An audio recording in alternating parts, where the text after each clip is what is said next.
Olá, meus queridos irmãos, a paz do Senhor Jesus. Mais uma vez estamos aqui juntos, unidos, para adorar e glorificar o nome do Senhor, aqui pela nossa EBD Online. Quero cumprimentar as senhoras, os senhores, jovens, adolescentes e as nossas crianças de todo o Brasil. Um grande abraço. Nosso louvor e gratidão a Deus pela vida de todos que aos sábados estão unidos aqui para aprendermos a palavra de Deus, em comunhão, em temor, em reverência, para acontecer aquilo que está lá em 2 Pedro 3,18. Crescei na graça e no conhecimento de Jesus Cristo, nosso Salvador. A Ele, pois, glória, tanto hoje como no dia da eternidade. Que Deus abençoe. E aqui nós estamos nesta EBD, para cumprir o que diz Pedro 2,9. Mas vós sois a geração eleita, sacerdócio real, nação santa, povo adquirido, para anunciar as virtudes daquele que vos chamou das trevas para a sua maravilhosa luz. Um abraço a todos. Comigo, professor César, pastor Luiz, pastor Adalberto, Caio, juntos formamos a EBD Online, em nome de Jesus. Professor César, orando ao Senhor. Pai Celestial, te louvamos, bendizemos o teu nome nesta noite, porque o Senhor é bom.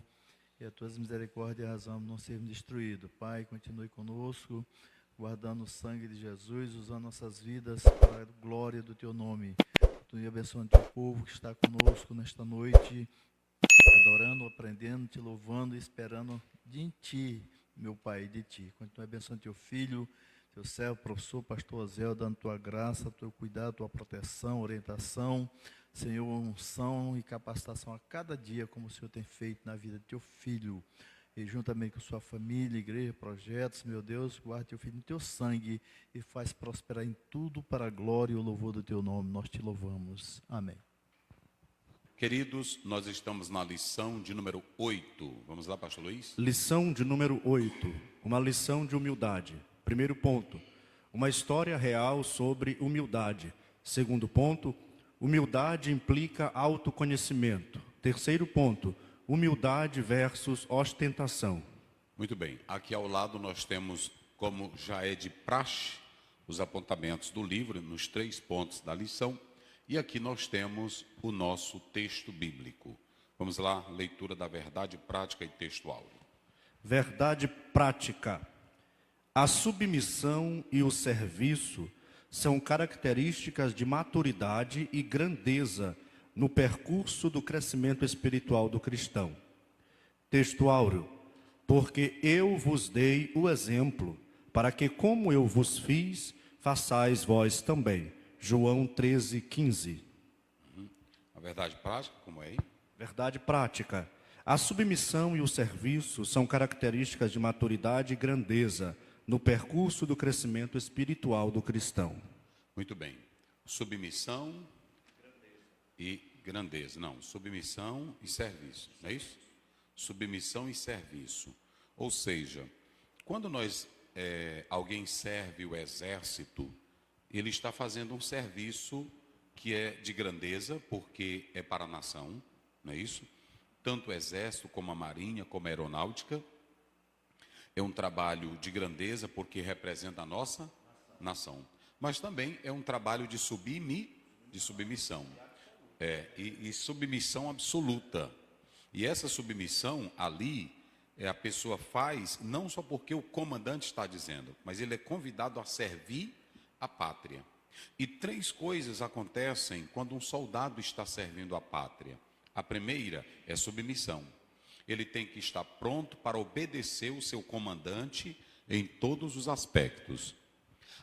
A segunda coisa é que ele vai ter que abandonar o conforto, ele vai ter que abandonar, além do conforto, ele abandona a sua vida agradável, ele vai sacrificar os seus interesses para colocar em frente os interesses da própria nação. E a terceira coisa é que ele serve para morrer. Tanto quem serve na polícia militar, como também quem serve nas forças armadas, caso tenha uma guerra, eles são enviados para defender a própria pátria, a nação. E quando ele se coloca nessa condição, ele está sendo um servo submisso, ele está renunciando ao conforto, ele está renunciando à segurança pessoal, e a terceira coisa é que ele está pronto para morrer. Se não for assim, não adianta. Essas três coisas, elas caracterizam dentro do prisma cristão. Jesus nos chama para viver em submissão. Jesus nos chama para renunciar o conforto da carne, dos desejos carnais. Ele chama para nós sacrificarmos a nossa vida e sermos mártires. Paulo diz que por causa de Cristo nós somos entregues à morte o dia todo. Então, essa caracterização exposta pelo pastor Elienay, pegando essas duas verdades teológicas, serviço e submissão, não se pode fazer o serviço quem é grande. Serviço de servo só faz quem se acha pequeno e na condição de servo. Porque quem se acha na condição de grande, de experiente, de expert, de inteligente, o sabichão, o bambambam, nunca vai fazer um serviço que presta. O serviço que presta só faz na condição de quem é servo. O título de pastor não serve para nada dentro do cristianismo. Veja bem, o título de pastor, se ele gerar arrogância, porque a própria palavra poimen, roer, essas duas palavras, a ideia é de alguém que luta com os animais, ovelha, cuidando e serve. Veja que ali já é uma condição que para muitos, quando você lê Lucas 2, que falam dos pastores, a condição de pastor naquela época não valia nada. Por isso que os anjos aparecem primeiro para quem? Para os pastores que estavam no campo. Porque muitos deles eram vistos até como imundos, devido ao trabalho, cheiro, devido ao sofrimento. Então, a condição de pastor naquela época só assumia quem tivesse a qualidade de um verdadeiro servo.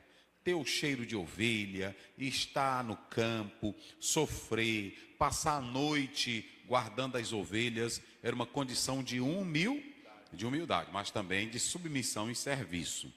É claro que naquela época o pastor tinha essa função. Quando a Bíblia diz em Efésios 4 sobre os dons ministeriais, Deus pôs na igreja também pastores, doutores, é uma importância grandiosa para a igreja. Mas ali a Bíblia diz que primeiro, não tem como servir com grandeza, porque ninguém é supremo pastor. Lá em Pedro 5 só tem um que é supremo pastor. Quem é? É só Jesus Cristo.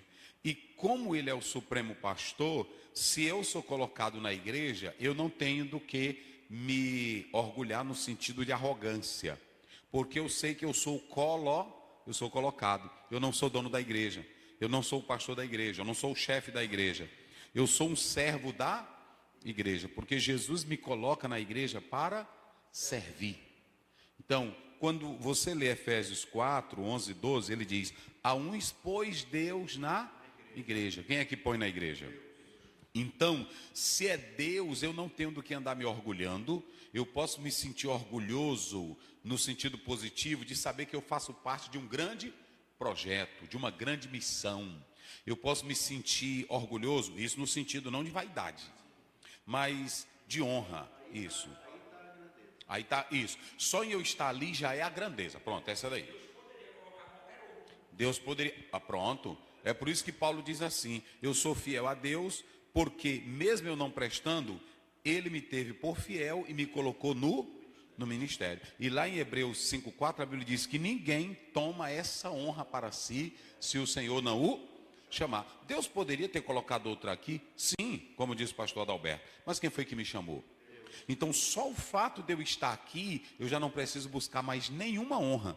Porque só no fato de eu ser escolhido por Ele, e para a obra dele, já é uma honra. Então, eu me sinto orgulhoso disso. Eu não uso meu pastorado para ser político, eu não uso meu pastorado para manipular ninguém, eu não uso meu pastorado para servir de arrogância, porque eu sou constituído só para trabalhar para Deus.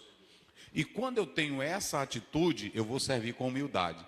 O que me leva a servir com humildade? Sabendo que nada vem de mim.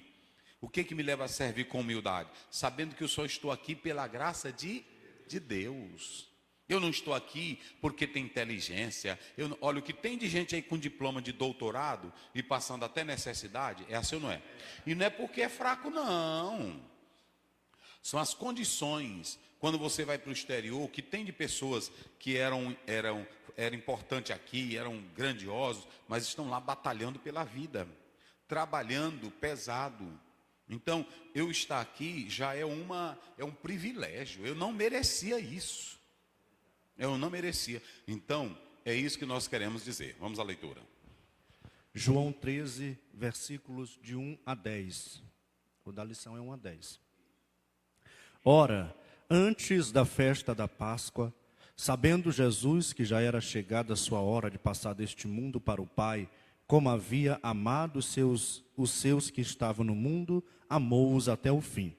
E acabada a ceia, tendo já o diabo posto no coração de Judas Iscariotes, filho de Simão, que o traísse, Jesus, sabendo que o Pai tinha depositado nas suas mãos todas as coisas, e que havia saído de Deus e que ia para Deus, levantou-se da ceia, tirou as vestes e, tomando uma toalha, cingiu-se. Depois, pôs água numa bacia e começou a lavar os pés aos discípulos e a enxugar-lhes com a toalha com que estava cingido. Aproximou-se, pois, de Simão Pedro, que lhe disse: Senhor, tu lava-me os pés a mim? Respondeu Jesus e disse-lhe: O que eu faço não o sabes tu agora, mas tu o saberás depois. Disse-lhe Pedro: Nunca me lavarás os pés. Respondeu-lhe Jesus: Se eu não te lavar, não tens parte comigo. Disse-lhe Simão Pedro: Senhor, não só os meus pés, mas também as mãos e a cabeça. Disse-lhe Jesus: Aquele que está lavado não necessita de lavar senão os pés, pois no mais todo ele já está limpo. Ora, vós estáis limpos, não mais, mas não todos. Muito bem, nós vamos à análise bíblica do texto. Primeiramente, nós temos que analisar que a questão interrogativa é uma refeição antes da Páscoa, ou seja, o debate aqui é: houve essa refeição antes da Páscoa? Isso aconteceu de fato? Vamos lá, nós temos que analisar o seguinte: quando se fala sobre essa refeição antes da Páscoa, alguns estão perguntando se era uma confraternização ou se foi realmente uma Páscoa. Essa é a primeira questão. Por que, pastor Aziel? Vamos ver aí algumas referências só para os irmãos observarem. Primeiramente, vamos ver João 13, 29 e João 18, 28. Vamos lá, rapidinho. João 13, 29. Porque como Judas tinha a bolsa, pensavam alguns que Jesus lhe tinha dito: compra o que nos é necessário para a festa, ou que desse alguma coisa aos pobres. João 13, 29, não é isso? 13, 29. João 13, 29. Muito bem. Agora vamos 18, 28. 18, 28. Depois levaram Jesus da casa de Caifás para a audiência, e pela manhã cedo, e não entraram na audiência para não se contaminarem e poderem comer a Páscoa. Pronto. Então, o que acontece? Nessas passagens que nós estamos lendo, parece que João ele quer dizer que a Páscoa ela ainda não tinha acontecido. Essa é a leitura dessas duas passagens. Também nós temos que analisar que a Bíblia ela faz menção à festa dos pães asmos. E quando nós atentamos aqui, essa festa dos pães asmos, ela também, às vezes, veja aí Lucas 22 primeiro, ela era chamada de Páscoa. A grande questão é, aqui foi uma Páscoa ou foi uma refeição? Vamos lá. Estava, pois, perto a festa dos pães asmos, também chamada de Páscoa. Tá vendo? A própria Bíblia resolve. Mas nós podemos dizer aqui, de modo direto, que antes da Páscoa, Jesus realizou o quê? Uma refeição. E essa refeição era uma refeição de confraternização, de amizade. Porém, nela, o Senhor vai dar um novo significado quando ele faz uso do pão, quando ele faz uso do vinho, que aí nós vamos passar para aquilo que é chamado de Santa Ceia. Nós temos a Páscoa que começa em Êxodo 18, nós vamos falar sobre isso. Porém, aqui nesse presente momento, nós podemos perceber que a Páscoa, que durava uma semana, ela vai acontecer. Mas antes dela, o Senhor realiza o quê? Uma refeição. Uma refeição. Então, é a primeira coisa que nós vamos analisar. A segunda coisa, o texto, ele é maravilhoso, porque mostra que o amor de Jesus não era circunstancial, não era momentâneo, não era algo passageiro. O amor de Jesus pelos discípulos era real. E quando a Bíblia faz menção desse amor, é para constatar contra o ódio que Judas estava nutrindo contra a pessoa de Jesus Cristo. Olha aí o verso. Como é que diz? O verso 2, Verso 2. Depois que terminou a ceia, já o diabo havia posto no coração de Judas Iscariotes, filho de Simão, que o traísse. Vamos lá, é o primeiro, né? Primeiro, ora, antes da festa da Páscoa, sabendo Jesus que já era chegada a sua hora de passar deste mundo para o Pai, como havia amado os seus que estavam no mundo, amou-os até o fim. Pronto. Se vocês analisarem, o texto está dizendo, eis telos, ele amou até o fim. Chegada a hora, essa expressão chegada a hora, que está aparecendo aí no texto, ela não está falando propriamente do sacrifício ou do sofrimento que Jesus haveria de passar, mas sim a hora dele voltar para o Pai. Essa é a própria ênfase que o texto quer mostrar para nós. O mais interessante aqui é que nós estamos definindo que antes da Páscoa houve uma refeição, aí depois segue-se a Páscoa, mas o texto mostra o verdadeiro amor de Jesus, que não era algo circunstancial, não era algo momentâneo, e ainda que os discípulos fossem fracos, imperfeitos, cheios de defeitos, inclusive tendo o próprio Judas, Jesus não mudou o seu amor. Ele os amou até o fim. Isso aqui é gratificante para nós, e eu quero falar com você que às vezes você diz assim, eu tenho falhas, Jesus não me ama. Eu tenho defeitos, Jesus não me ama. Nenhum desses discípulos aqui eram perfeitos. E além de não serem perfeitos, agiam de forma contrária. Abandonaram a Jesus, Pedro negou Jesus, mas Jesus amou até o fim. Quando nós lemos João, aí o Senhor Jesus é quem pergunta, e tu me ama, Pedro? Porque eu amei você até aqui. Rapaz, é linda a Bíblia, né? Irmão, Jesus nos ama até o...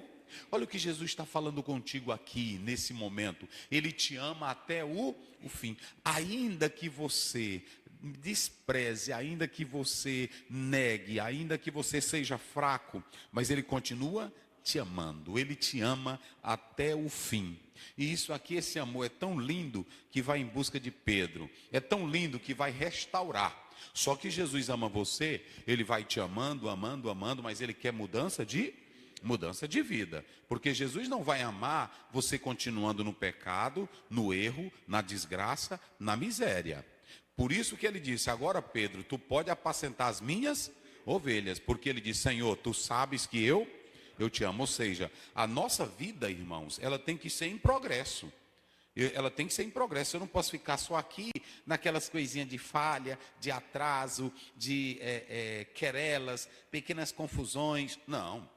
O Senhor Jesus só vai enviar os discípulos depois que eles compreendem a dimensão do amor dele, depois que eles são cheios do Espírito Santo, depois que eles deixam debates infundáveis, e aí eles são enviados para a obra. Mas enquanto eles estavam, Jesus estava amando. Por que Jesus amava? Porque Jesus acreditava em um futuro melhor para eles, na mudança da vida deles, ok? Então, Jesus ama. Vamos ver 1 Tessalonicenses 2,16. Jesus ama até o fim. Vamos lá. 2,16. 2,16 de 1 Tessalonicenses. E nos impedem de pregar aos gentios as palavras da salvação, a fim de encherem sempre a medida de seus pecados, mas a ira de Deus caiu sobre eles até o fim. Está vendo? Ou seja, Paulo está mostrando aqui que Deus, ele dá tempo. Dá tempo para o homem se arrepender, dá tempo para o homem mudar, mas quando ele continua na prática do pecado, aí vem a ira de Deus. Então o amor de Deus é um amor verdadeiro. Então, a terceira coisa aqui é que nós vamos ver agora o espírito, o caráter do espírito da encarnação, não é isso? Observem bem que nós vamos apresentar isso aí no próprio texto, né? No verso, qual é o verso aí? É o verso 3, vamos lá. Jesus, sabendo que o Pai tinha depositado nas suas mãos todas as coisas, e que havia saído de Deus e que ia para Deus. Como é que diz? Jesus, sabendo que o Pai tinha depositado nas suas mãos todas as coisas, e que havia saído de Deus. Preste bem atenção para vocês entenderem o tamanho de Jesus no texto. A gente às vezes só presta atenção na questão da humildade dele lavar os pés.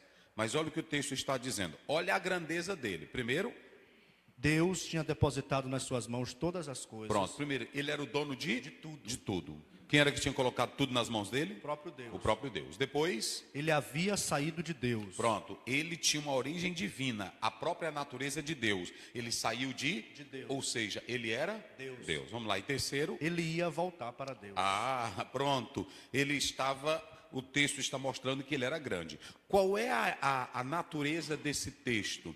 Quando diz assim, amou-os até o fim. Jesus, ele primeiro estava mostrando que o seu amor era verdadeiro. E como prova desse amor, aqui, preste bem atenção, o ato de lavar os pés não era apenas um ato simbólico, não era apenas uma lição, também envolvia uma lição de amor. Porque para lavar o pé de um Pedro, para lavar o pé de um apóstolo ou de um outro que diante dos olhos de Jesus, eram homens falhos, imperfeitos, e eles que andavam, diz ali que de Betânia para Jerusalém, aproximadamente 15 quilômetros, poeira, uma vida suja, corpo sujo. Pronto, aí o Senhor Jesus Cristo, ele vai mostrar o amor dele. E o amor dele primeiro começa através do amor. E aí ele vai lavar os pés desses discípulos. Ou seja, Jesus era grande, mas era um grande que servia. A Bíblia diz em Marcos 10:45, olhe para cá. Qual é o caráter da encarnação? O caráter da encarnação não era o Deus ser grande entre os homens, era o Deus servir os homens. A Bíblia diz em 1 João, aliás, em João 1,14, e o verbo se fez carne e habitou entre e vimos a sua glória. Mas quando nós vamos para Filipenses, a Bíblia diz que o Senhor Jesus Cristo, mesmo sendo Deus, não quis ser igual a Deus. Qual é o propósito? O espírito da encarnação é que Jesus, tendo tudo nas suas mãos, vindo de Deus, sendo o próprio Deus e sabendo que vai voltar para o céu, ele não teve a atitude de querer ser como grande. Essa é a questão. Então, Filipenses 2 mostra essa realidade para nós. Então, qual era o caráter, qual era o espírito? O grande mestre, o Senhor do universo, o dono de tudo, o ser absoluto, o rei por excelência, o que governa, o que sustenta, o que tem, o que controla, o que cria, o que gera, aquele que pode, aquele que é, aquele que faz, como está em Apocalipse, o que era, o que é e o que há de, o Todo-Poderoso. Ele entra no cenário humano, ele não quer glória, ele não quer grandeza, ele não quer louvor, ele não quer prestígio humano, ele não quer serviço humano, ele quer servir, ele quer se dispor, ele quer se sacrificar, ele quer amar, ele quer cuidar. Não há, gente, não há absolutismo em Jesus aqui na terra para dizer, me adorem que eu sou Deus. Ele veio primeiro para servir. E ele diz em Marcos 10:45, o Filho do Homem não veio para ser, mas veio para servir. O que o Jesus eterno queria mostrar aqui é que a posição dele não era posição hierárquica para mandar, não era posição hierárquica para exigir, não era posição hierárquica para ser um Deus na igreja, no meio do povo. Ele dá uma lição de servo. Eita, meus irmãos. o Criador servindo a criatura. Esse é o espírito da encarnação.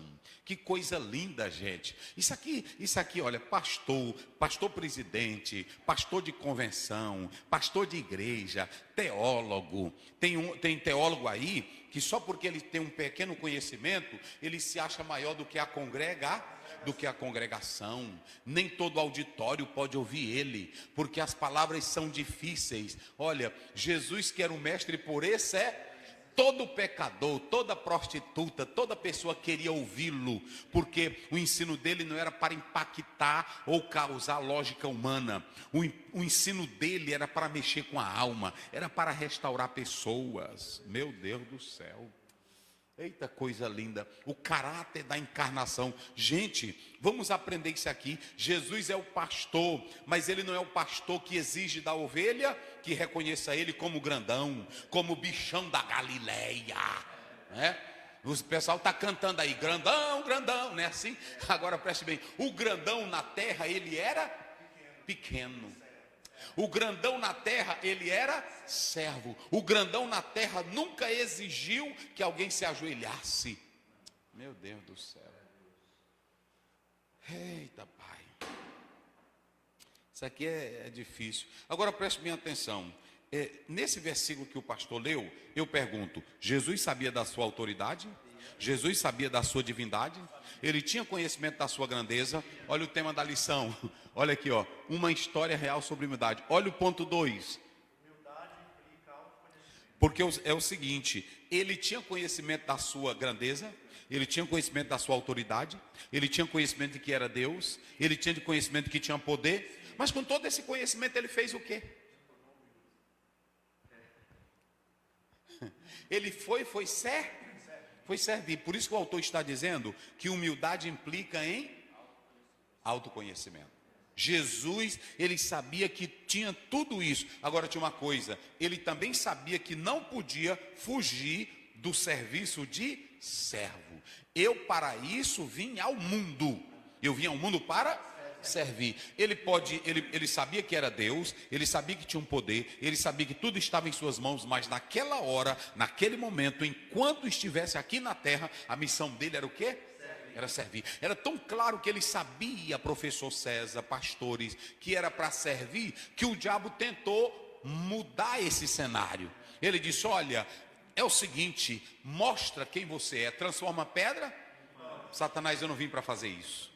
Olha, te lança daqui, faz uma aventura e todos saberão que você é Deus. Ele disse, também eu não vim fazer isso. Olha, pois tudo eu te darei, se tu prostrares-me. Sai daqui, Satanás. Ou seja, Satanás não mudou o curso de Jesus, porque Jesus veio para...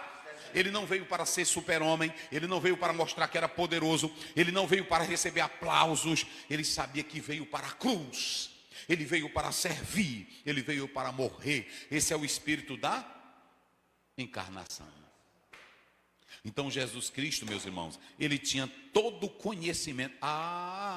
Tem gente aí que só porque tem um título de mestre, tem um título de pastor, aí pronto, ele quer ser maior do que todo.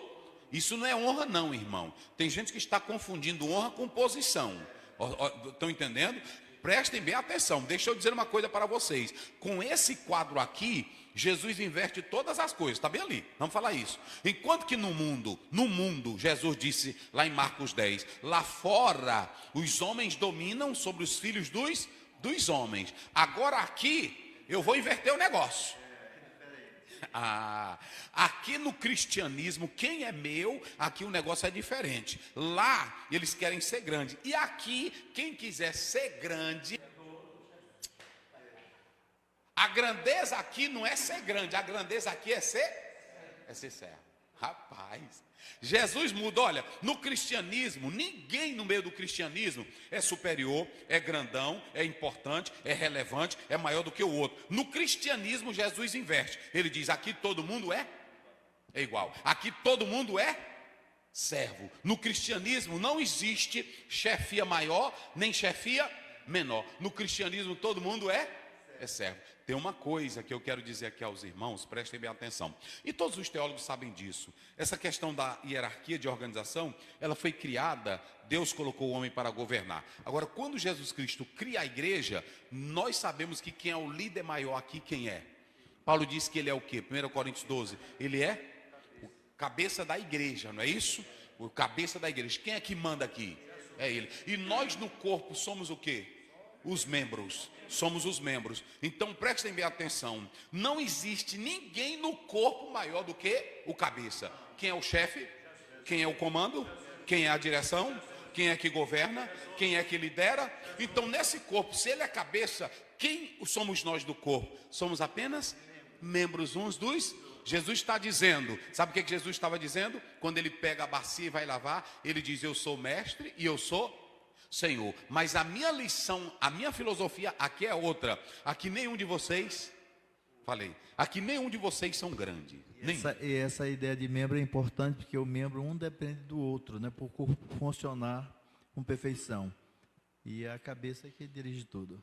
Pronto, dirige tudo. Mas o que o Senhor Jesus quer mostrar aqui, dentro dessa realidade, é que no corpo não pode haver competição, porque nos membros não se competem. Você vê a mão competindo com o dedo? Você vê o dedo competindo com o dedinho do pé? Você vê o olho competindo com o joelho? Então Jesus estava dizendo, lá fora tem grande, lá fora tem general, lá fora tem comandante, lá fora tem juiz, lá fora tem advogado, lá fora tem dono de empresa. No meu corpo, que é a igreja e eu sou o cabeça, quem é que manda? Sou eu. E como eu mando, aqui não tem ninguém grande. Dentro do cristianismo não tem ninguém grande. Por quê? O grande aqui é ele, o comando aqui é dele, a direção aqui. Então bota para cá, Caio, bota bem aqui. Verdade de Deus para todo o Brasil. O Senhor Jesus, ele traz uma nova filosofia. A filosofia que ele quer mostrar é que na igreja todos nós somos servos. Na igreja todos nós somos servos. Na igreja não tem ninguém grande. Podemos ter funções, e de fato temos funções diferentes. Isso. Porém, isto não nos faz superior ao outro, porque ele é a cabeça. E a outra coisa, pastor Adalberto, as funções que são chamadas de ministérios, 1 Coríntios 12, quem é que dá? É o Espírito Santo. Aí a Bíblia diz, vê bem aí.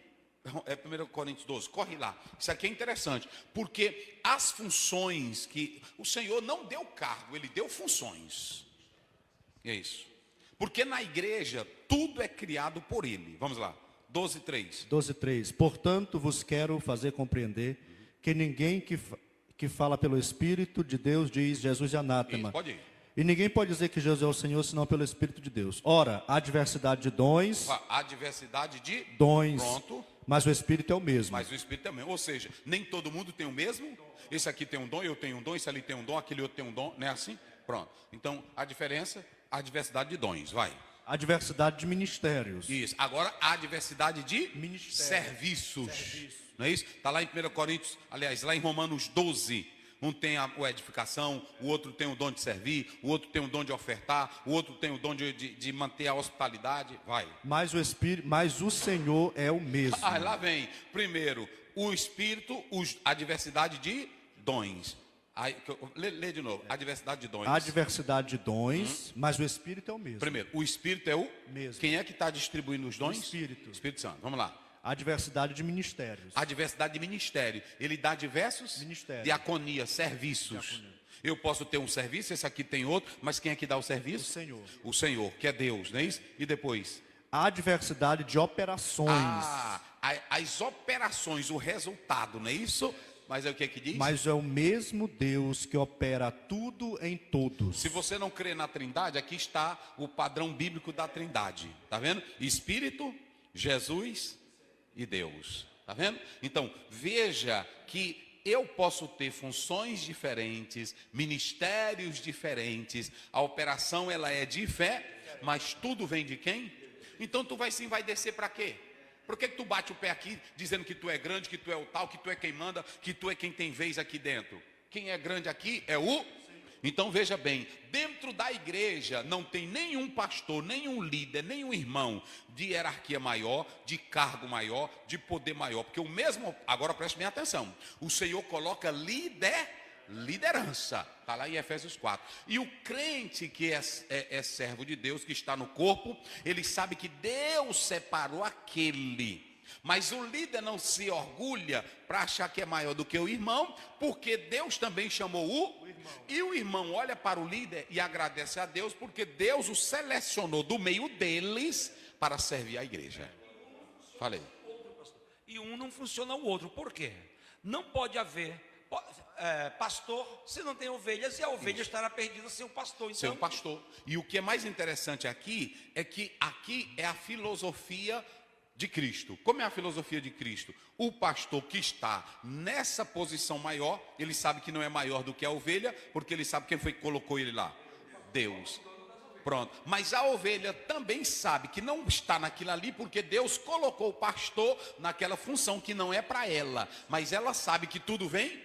Ela honra o pastor, não porque ele está no cargo, mas ela honra porque sabe que aquilo ali é de... E o pastor honra a ovelha porque sabe que ela foi comprada pelo sangue de... Que ele também foi comprado pelo sangue de... Atos 20, 29, 28, 29. Não é isso? Foi comprada com o próprio sangue. No geral, ninguém aqui é grande porque quem é o cabeça? E acabou-se a conversa. Falei. o Watchmanin, ele diz o seguinte, que a pessoa não obedece ou se sujeita à autoridade ou à função ou ao ministério por causa da pessoa, mas por causa daquele que colocou a pessoa, Deus. Deus, porque toda autoridade, Romanos 3, vem de quem?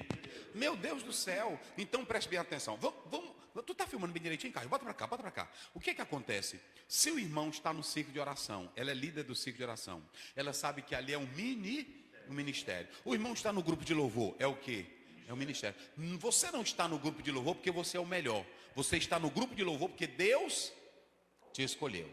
Não pode ter a ideia do melhor porque todos nós fomos comprados pelo mesmo sangue. Meu Deus do céu.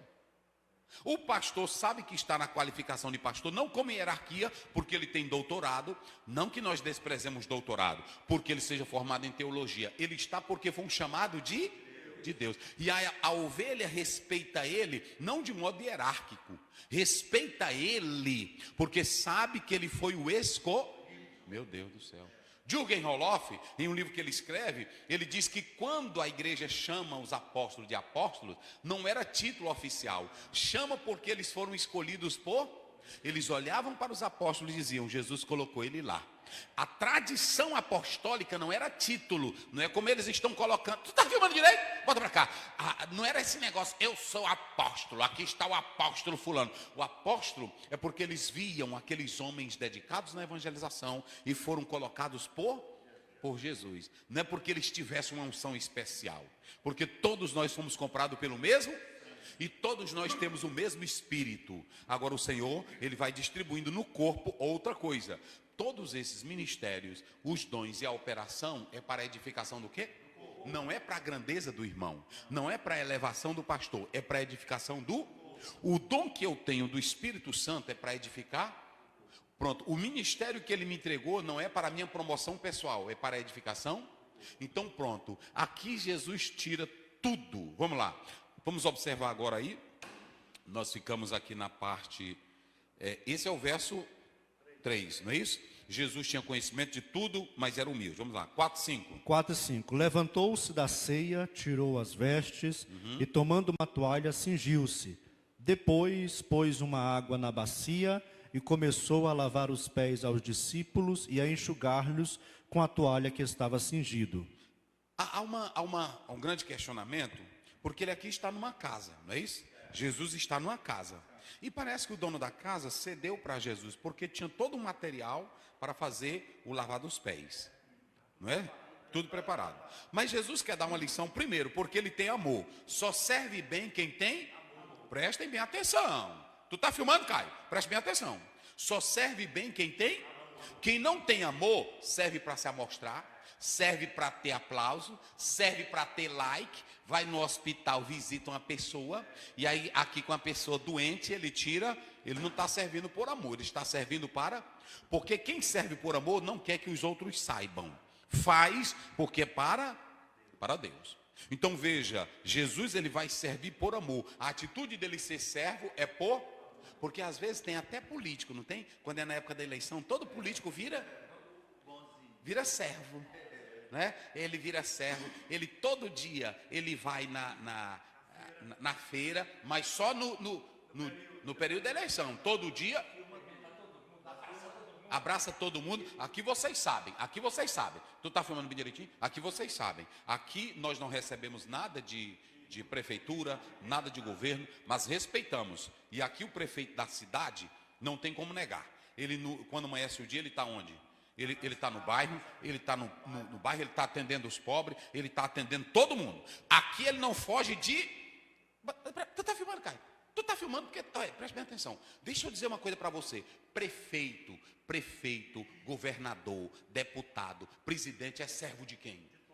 É do povo. Ele é servo, é do... Olha, bota para cá. Não faz casa, prefeito, que o portão impeça o povo de entrar.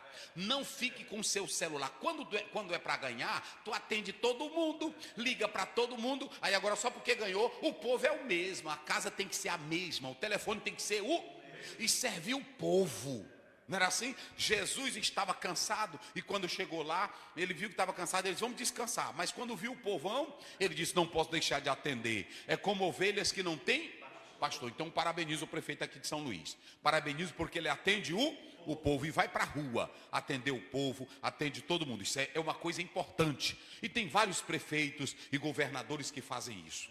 Que agora sabem que é servo do povo. Você não é maior do que... Por que tu não é maior do que o povo? Porque tu só está aí por causa de quem? Quem é que te elege? Quem é que te dá o título de governo? Quem é que te dá o título de presidente? Então tu não é maior do que o povo é maior do que tu. O povo é soberano. Então deixa de besteira de fazer. Porque tem uns que é o seguinte, depois que se elege, compra uma SW4, bota o vidão preto, se tranca e ninguém mais vê ele. Agora só de 4 em 4 anos. Aí não é assim. Tem que servir o povo, andar na rua, conversar com o povo.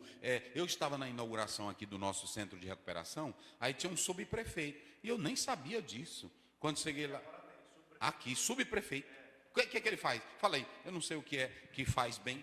O subprefeito, ele aproxima a gestão municipal daquelas regiões mais distantes. Ou seja, cada região de São Luís, ela tem uma subprefeitura, porque é a aproximação da prefeitura geral para aquela região mais distante. A Então, tipo zona rural assim, tem um, aqui o pessoal do subúrbio tem mais outro, e assim vai distribuindo. Mais ou menos, lá eu disse assim, me deram não, o rapaz apresentando, está aqui o subprefeito. O que eu entendi, por exemplo, ali é a zona rural. Sim. Então aquele subprefeito toma conhecimento de todo o problema e leva para a prefeitura. Gostei disso aí. Tá aí. Em todo bairro, um prefeito pode fazer isso, não pode? Para aproximar, porque como ele tem muito trabalho, aí ele tem um subprefeito, subsecretaria, não é isso? Para ajudar. Gostei disso aí. Então, bote aí. Aí nós temos vários pastores auxiliares que têm o conhecimento do problema do campo. Rapaz, e é traz mesmo. a você. É a mesma coisa. Por exemplo, coloca o pastor lá na área, ele faz o trabalho dele e ele toma conhecimento dos problemas, das necessidades, que é isso que agora nós vamos fazer pela igreja comunitária. É o nosso trabalho da igreja comunitária. Então, isso aqui é muito importante. Eu gostei muito disso aqui. Muito. Então, veja bem. Mas quando Jesus chega naquela casa, tem a bacia de água, não tem? E ele vai pegar, ele tinha que fazer aquilo ali. Primeiro, ele vai fazer porque ele tem consciência de que ele é um servo. Mas segundo, vamos inverter. Primeiro, ele tem o verdadeiro?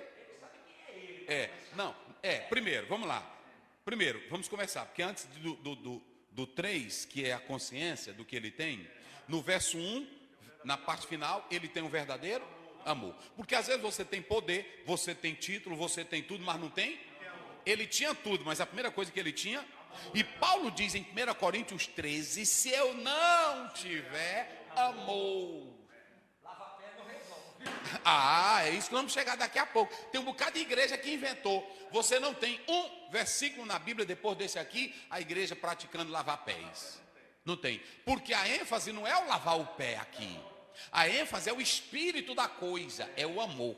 Não adianta eu fazer cena de lavar pé, de abraçar, se eu não tiver amor. E aqui Jesus tinha em primeiro lugar o quê? E Paulo disse, se eu não tiver amor. Aí o Donald Stamp, ele diz que o amor é como um óleo que desce lubrificando cada parte da maquinaria. Aí aquela máquina funciona porque cada peça é banhada pelo... Ou seja, se eu tiver o dom, mas se eu não tiver não adianta nada. Se eu pregar bem, mas se eu não tiver... Se eu tiver teologia, mas se eu não tiver... Se eu tiver pregação, mas se eu não tiver... Se eu tiver discurso, mas se eu não tiver... Se eu for prefeito, mas não tiver... Se eu for juiz, mas não tiver... Se eu for um deputado e não tiver... Vocês vão eleger só gente para ganhar dinheiro. Entenderam? A base é o quê? É o amor. Aí a Bíblia diz, Jesus primeiro ele tinha... Quando ele tinha um amor, ele tinha consciência de que era Deus, tinha consciência que tudo estava em sua mão, tinha consciência que tinha um poder, mas tudo em primeiro lugar vinha o quê? O amor. Esse amor o tornava o quê? Aí agora vamos lá. Tem pastor que é de grande igreja, tem pastor que tem um grande poder, tem pastor que é um presidente, tem pastor que é um grande líder, mas antes dele ser grande líder, ele tem o quê? É por isso que ele senta com a ovelhinha branca, com a ovelhinha pretinha, ele come com todo mundo, ele nunca se acha importante, porque ele sabe que o poder que tem nas suas mãos, a missão que tem nas suas mãos, vem de quem? E ele tem o maior exemplo, o dono de tudo se fez. Então, e por que ele quer se fazer patrão? Essa síndrome do poder e da grandeza é porque nós estamos nos esquecendo do amor. Aí Paulo diz, se eu não tiver, eu posso dar o meu corpo. Se eu não tiver, eu posso doar todos os meus. Se eu não tiver, eu posso até jogar o meu corpo para ser, mas vai ser como um sino que soa, só faz barulho. É o barulhão da internet, não é assim? Irmão, tem gente que diz, não é porque estão falando, não é porque tem muita gente fazendo barulho. Barulho de sermão, barulho, por isso que Spurgeon dizia, o que tu falas tão alto, a tua vida não me deixa ouvir. Ou seja, é um sermão bonito, mas é preguiçoso. Pode pra cá, Caio. É um sermãozão bonito, mas nunca dirigiu uma congregação. É um sermãozão bonito, mas nunca evangelizou no presídio. É um teólogo de primeira, mas nunca visitou uma pessoa. Se eu não tiver amor. Aí o Senhor Jesus Cristo, olha aqui, ele pegou e foi fazer o trabalho de um servo. E veja bem, alguns dizem que nenhum dos discípulos ali naquela hora quis pegar, Senhor, deixa eu fazer esse serviço. É claro que Jesus ia fazer aquilo ali, por amor, mostrando que era mestre e Senhor, mas ele tinha humildade. Agora, nenhum dos outros se prontificaram. Sabe por quê? Esse é o problema nosso. A igreja, ela está cheia de discípulos, de apóstolos, de profetas, de mestres e de senhores. Mas ela está vazia de quem? Eita Deus. A igreja está cheia de gente que impõe, a igreja está cheia de gente que quer dominar. A concorrência é o seguinte, eu quero aquele lugar, eu quero aquela cadeira, eu quero aquela função, eu quero ser profeta, eu quero ser doutor, eu quero ser mestre, eu quero ser apóstolo, mas ninguém quer ser? Pronto. Quem foi de vocês que já viram alguém dizer assim, Senhor, ou pastor, me dê um título de bacharel em serviologia? Vocês já viram? Hein? Bota pra cá. Doutorado em serviologia. Ninguém quer. Agora, todo mundo quer o título de mestre, todo mundo quer o título de pastor, todo mundo quer o título de doutor, mas ninguém quer título. Profetas, mas ninguém quer o título de... Olha a igreja de Corinto, ela se digladiava dizendo, nós somos de Apolo, nós somos de Pedro e nós somos de Paulo. O mais fraquinho, vocês já tiraram os melhores, não ficar com Jesus. Irmão, todo mundo hoje, sabe por que tem concorrência no nosso meio? É porque todo mundo quer ser grande, ninguém mais quer ser servo. Aí Jesus pega a bacia, Jesus é quem pega a bacia. Mas os discípulos não queriam ser servos, porque os discípulos já queriam ser. A maioria andava com Jesus, não era para aprender a atitude de servo. Vamos lá, Lucas 22. Só para os irmãos terem ideia, 22, 24. Olha como eram os discípulos. Lucas 22, 24. 22, 24. Houve também entre eles contenda. Isso aqui era quem? É os discípulos. Mas para cá, irmão. Quem era isso aí? Quem era? Eram os discípulos de Jesus. Eles tinham contenda para pegar uma bacia para lavar os pés? Eles tinham contenda. Rapaz, eu vou saber o seguinte. Deixa eu ir primeiro evangelizar. Era assim? Deixa eu ir primeiro pregar. Era assim? Deixa eu ir primeiro visitar um órfão. Era assim? Deixa eu primeiro atender uma viúva. Era assim? Qual era a briga dele? Contenda sobre qual deles iria ser o maior. Falei. Jesus enviou os 70 que vieram alegres por ter expulsado o demônio e tal, feito proezas. Jesus disse, rapaz, você se alegrando com besteira.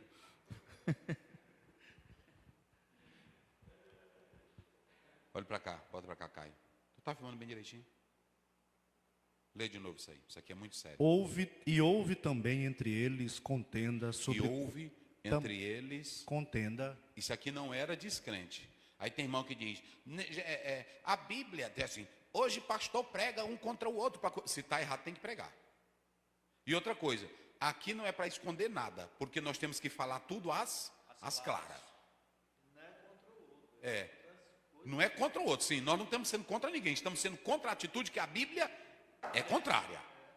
A Bíblia é contrária, temos que ser claro. Não é isso? Temos que ser claro. Jesus disse, aquilo que eu prego dentro de casa, pronto. E se você acha ruim, Jesus passou um capítulo todinho só esculhambando os escribas e dizendo assim, vocês vagabundos, exploram as viúvas em nome da fé, não é assim? Vocês jejuam e oram com falsidade, dão esmolas para o quê? Foi Jesus, e por isso que eles mataram. Vocês pensam que Jesus matou? Pra cá, Caio, tu está filmando? Vocês pensam que eles mataram Jesus? Eles mataram Jesus porque Jesus denunciava a falsidade dos escribas e os fariseus. Jesus denunciava a exploração dentro do templo. Jesus denunciava as imoralidades. Por que João Batista morreu? Hein? Porque denunciou um casamento ilegal. Pecado. Jesus diz, vocês que ficam pegando dízimo de órfão, de viúva, em nome da fé, vocês que andam dizendo que amam o pai de vocês e pegam o dinheiro todinho e colocam para a casa de Deus, mas não é para o amor da casa, é só para não comprometer a herança do pai, vocês são hipócritas. Irmão, para de falsidade, irmão.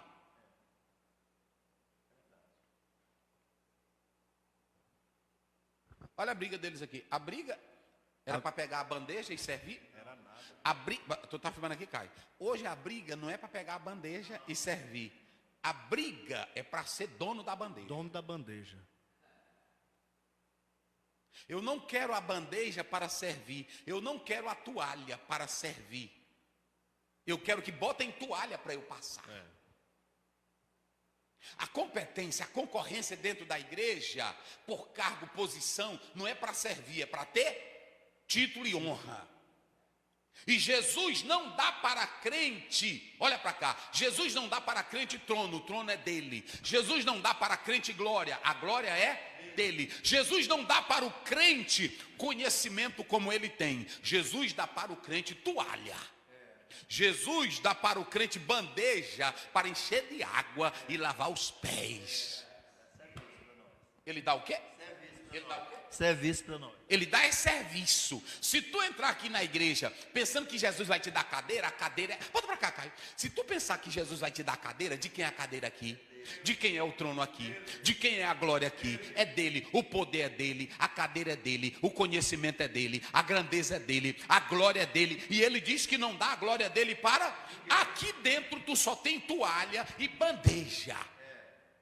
E até a tua morte é ele quem diz como é que vai ser. Hein? E ainda é uma grandeza você sendo dele, irmão.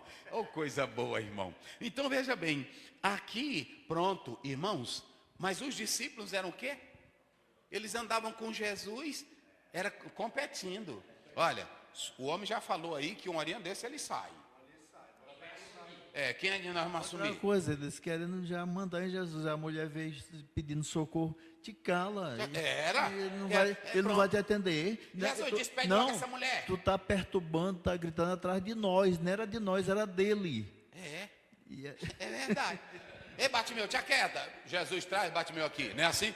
Pronto, é desse jeito. Porque tem discípulo que é bom para mandar, mas manda a águazinha aí lá para o mestre Sala.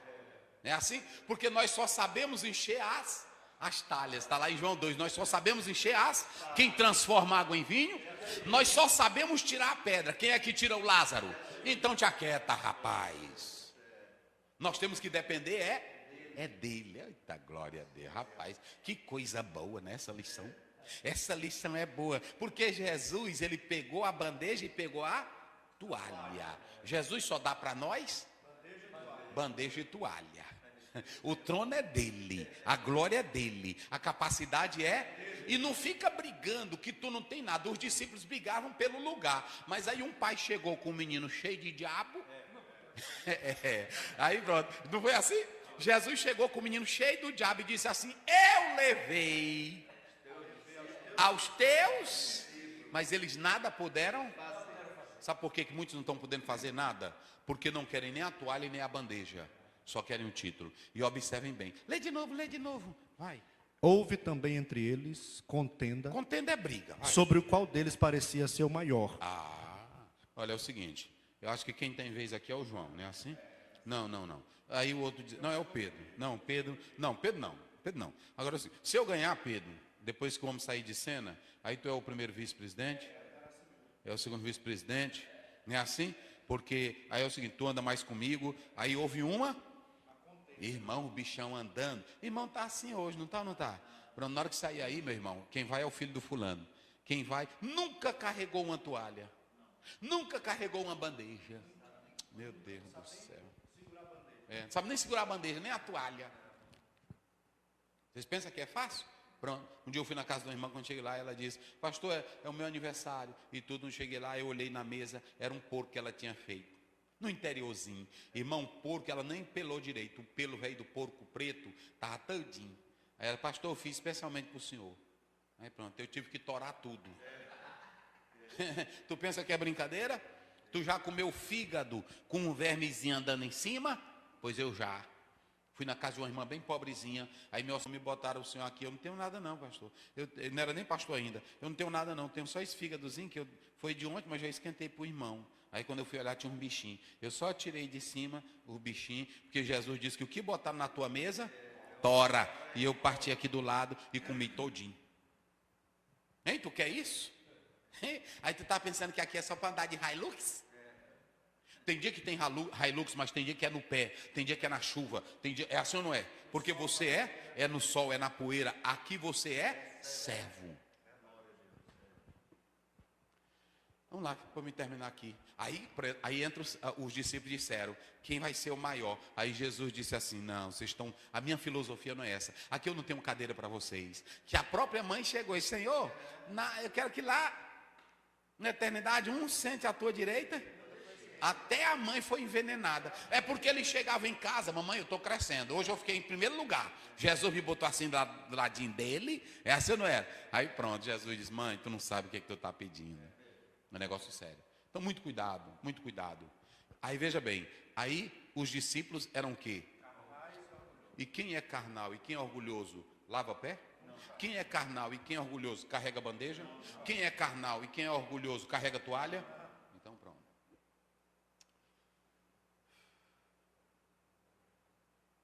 Outra coisa, até esse daqui quer fazer, às vezes eu estou lá no mutirão, aí eu estou cavando aqui minha parte, pastor, deixa é o meu, faz o teu. Não é assim? Não toma não, porque cada um tem o seu. Tem irmão que diz, o presidente não é para fazer isso, é para fazer. A parte dele ele tem que fazer. Paulo diz, eu cumpri a minha parte, agora é a tua, Timóteo. Pronto, é assim, deixa o homem fazer a parte dele. Por quê? Porque ele tem outra coisa. Mas é humilde fazendo isso. E Jesus? Ele tem que ser humilde. Que aqui na escola de Jesus não tem espaço para quem é grande. Jesus disse lá em Mateus 11, 28 e 29. Aprendei que sou o quê? Manso. Interessante que eu coloquei. Vamos lá, digam comigo no hebraico. Anavá. Se vocês analisarem essa expressão aqui, anavá, a Bíblia diz que Moisés era o homem mais manso. Coisa boa, está lá em Números 12, 3, né? Era o homem mais que também é humilde. Mas aqui manso e humilde, professor César, é aquele que depende de Deus. Moisés estava diante daquele povo todinho. Outra coisa, nos dois textos, tanto esse Anavar, que é uma questão de humilde, mas na essência, Jesus, tanto em Mateus 11, 29, Jesus diz, aprendei de mim que sou manso e humilde de coração, é humilde por dentro, é a essência, não é aparência. Não é por causa do carro. Não é aparência, não. Não é por causa da situação. Não. Ele é humilde por natureza. Natureza, Jesus, aliás, Deus deu todo o poder para Moisés, mas você vê que Moisés aprendeu a humildade. Quem sou eu, Senhor, para ir a Faraó? Deus disse, agora tu está no ponto. Não é assim? Está preparado. Mas Deus teve que ensinar. Aqui, Moisés, a casa é minha, tu tira as. Então pronto, na igreja, tu não entra com a tua sandália. Quem é que manda aqui? Então tira a tua sandalinha. Eita glória. Salmo 119, vamos lá. 149, aliás, verso 4. Vamos lá. Para aprender. Não é assim não. 149, 4. Porque o Senhor se agrada do seu povo. Ele adornará os mansos com a salvação. Deus adornará, enfeitará os humildes com o quê? Com salvação. Porque Deus não tem salvação para quem é prepotente, para quem é grande. Ele tem salvação para quem é pronto. Aí pronto. E quando você lê 2 Crônicas 7,14, se o meu povo que se chama pelo meu, é o quê? Então pronto. Aqui pronto, se tu entrar, eu quero te dizer, Senhor, que tu sabe. Pode largar de mão. Está lá em Lucas 18. Soberbo, tu me conhece. Conhece o quê? Que tu é ruim, é só aí, carnal velho. Jesus não poderia mandar os discípulos do jeito que eles estavam. Eles eram briguentos, arrogantes, orgulhosos, prepotentes. Você vê que até o Pedro, aqui, quando ele foi lá, disse, Jesus, o que é isso? Tu está dando uma lição, pronto, não podemos fazer isso não, Jesus, para também com isso. O que é isso? Não foi? Ele estava entendendo um negócio errado. Ah, Pedro, tu não sabe não. Deixa eu te lavar não, para tu ver. Se eu não te lavar, tu não tem? Aí entra aqui o que o pastor Adalberto falou. Que a gente só pega o lavar os pés. Aqui, o lavar os pés não é o contexto geral. O lavar, Jesus estava dizendo o seguinte, só pode me servir e só pode fazer essa atitude que eu estou fazendo quem já é lavado. Por isso que e Jesus disse assim, olha, quem já está lavado não precisa e vós já estáis lavado. Mas tem um que não está, quem era? Era o Judas. Lavado aqui, a regenerar. Interessante que nós temos o verbo lio, que é o verbo lavar completo, e você tem a outra palavra que é o lavar as partes. No grego nós temos essas duas conotações. Népio, que aí é lavar a parte. Então, quando você pega esse texto bíblico, ele está mostrando essa realidade aí, que o próprio texto está mostrando aqui. Lavar porções, népio, é a palavra grega para lavar porções. O todo, lio, é lavar o todo. É uma coisa boa. Está vendo? Então vamos lá. O Senhor Jesus pega, mas os discípulos não podiam lavar. Quem é orgulhoso, irmão? Quem se acha grande, nunca vai servir os humildes. Porque, preste bem atenção, quando eu sei que Jesus me salvou e eu tenho agora uma nova vida, eu não vou me colocar nunca na posição de grande. Sempre vou me colocar na posição. E é essa posição que me faz eu servir, porque grande não serve. Todos que se acham grandes, merecedores, importantes, nunca vão servir. Vamos lá. Aí, veja bem, versos 6 e 7, para a gente 6 e 7. Aproximou-se, pois, de Simão Pedro, que lhe disse, Senhor, tu lavas-me os pés? Respondeu Jesus e disse, o que eu faço, não sabes tu agora, mas o saberás depois. Diga aí de novo. Respondeu-lhe Jesus e disse, o que eu faço, não o sabes tu agora, mas saberás depois. Muito bem. O Senhor Jesus estava dizendo, você vai entender só o que é isso quando você me vê na cruz, que eu como Deus vou me sacrificar. Irmãos, olha aqui, ó, vamos lá, diga comigo, vamos lá, tapeinofrosine, vamos lá, tapeinofrosine. Aqui é a humildade no Novo Testamento, mas aqui é a humildade de mente. Olha, humildade, por isso que o professor César falou aqui é humildade de mente. Se você não tiver humildade de mente, vai ser só para se amostrar. Só para aparência. Quando você lê Filipenses capítulo 2, 5, 8 a 9, aí a Bíblia diz, esvaziou-se a si ele mesmo. Humildade de mente, gente. Rapaz. E aí, todo crente, 1 Pedro 5,5, todo crente é chamado a ser humilde.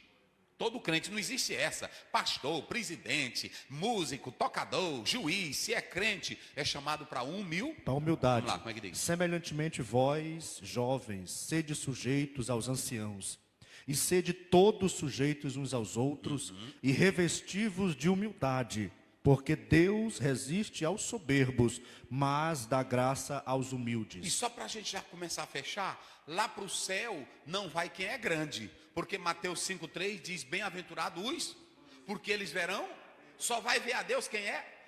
Deixa tu achar ser grande, se tu ver, porque quem é grande lá? Pronto, o diabo foi pensar que era grande e Deus fez o que com ele? Então não bota, tu tá filmando, Caio, bota para cá, não pensa em ser grande que Deus te abate. Outra coisa, lá para o céu nunca vai quem é, só vai quem é pequeno, porque quem é o grande lá? Se tu se achar grande, tu não pode ocupar o lugar lá, porque grande só tem um trono, é só dele, e já está ocupado, ok? Então não pense. Outra coisa, essa questão de lavar os pés era uma atitude nunca pensada por um mestre. Nenhum doutor nunca ia, isso aqui no nível humano, isso aqui que Jesus fez era novo.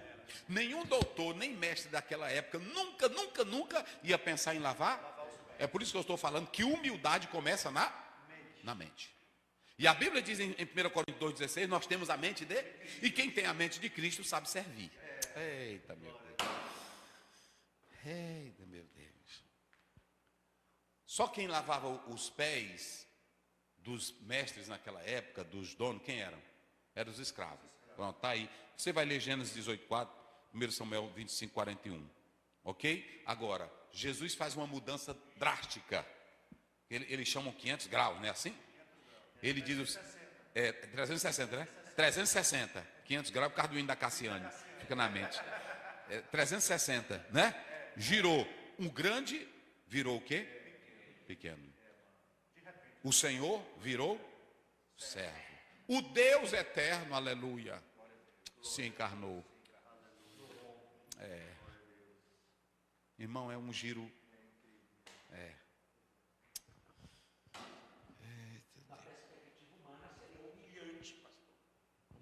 Humilhante, porque só, pastor Adalberto, e ainda tem mais. Charles Swindoll, em um livro, depois vocês podem comprar, Eu, um Servo, ele diz que quando o servo fazia só o que o Senhor mandava, está na Bíblia ou não está?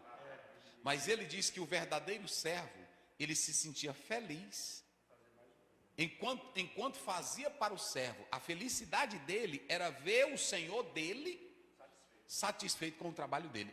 O servo não queria nada, Charles Swindoll diz isso, o servo só queria ser servo. Mas hoje os servos da igreja é fazendo para ter alguma coisa. E Charles Swindoll diz que o trabalho do servo era ver o seu senhor comendo feliz. Porque o servo não comia com o seu, primeiro ele fazia tudo e ia dar para o seu, e quando ele viu o senhor dele comendo e sendo feliz, ele ficava feliz porque estava agradando o Senhor. O nosso trabalho não é o Senhor, meu Deus, tu está filmando, Caio, bota para cá. O nosso trabalho não é o Senhor se agradar, é que nós agrademos o Senhor. Pegou aí o mistério, pastor Adalberto?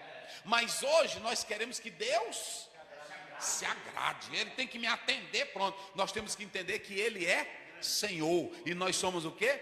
E o nosso trabalho como servo é só agradar a Ele, porque Ele já fez tudo por nós. Eita, meu Deus, meu Deus. Aí veja bem, vamos lá para fechar. Aí pronto, a revolta de Pedro, nós já falamos, não é isso? A virtude de lavar. Aqui está esse novo sistema que Jesus implanta, é que Ele que é Senhor, que é Deus, Ele humilha de mente e humilha de corpo, porque Ele pega a bacia, cinge, né? Cingir era pegar as vestes, levantar e botar um cinto aqui. Ele pega as mangas grandes aqui, arregaça, amarra ela aqui por trás do pescoço e vai fazer o trabalho de... Agora imagine, irmão, o doutor, o Senhor, o Deus eterno. Eita, rapaz.